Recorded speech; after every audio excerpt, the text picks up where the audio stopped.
প্রতিদিনের চিন্তা ও প্রার্থনা। ৩রা জুলাই। দিনের প্রধান চিন্তা। যদিও আমরা সকলে যশস্বী হই না, তবু আমরা সকলেই সেবা করিতে পারি। মুখস্থ করা যায়। তোমার পুণ্য প্রদীপ হাতে লয়ে নাথ, রহিনু দাঁড়াইয়া আমি বহুকাল জীবনের পথ প্রান্তে। ভাবিনি তখন কেহ কি দেখিবে আমার অমূল্য রতন।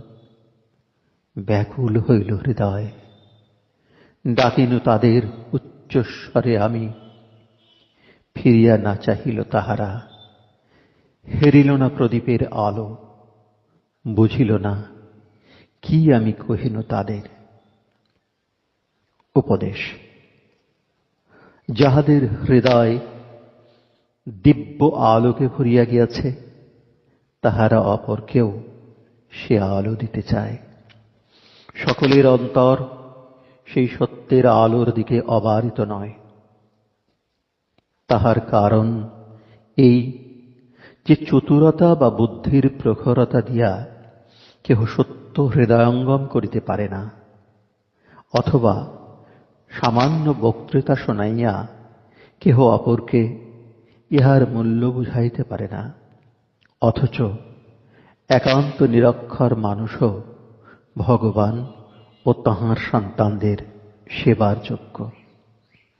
যাহার জীবনে সত্য উদ্ভাসিত, যাহার সেবা সম্পূর্ণ আন্তরিক, সেই সেবকের জীবনের পিছনে ভগবান আবির্ভূত। সেই জন্যই তাহার সেবা কর্ম প্রাণময়। এমন সেবায় জীবের অশেষ কল্যাণ সাধন করিতে পারে। প্রার্থনা। হে প্রভু, আমার হৃদয় খুলিয়া তাহার উপর তোমার দিব্য ভাব বিস্তার করো। এই হৃদয় যেন দম্ভ ও ঔদ্ধত্য হইতে মুক্ত হয়। আমি জানি কখনো তুমি দূরে নও।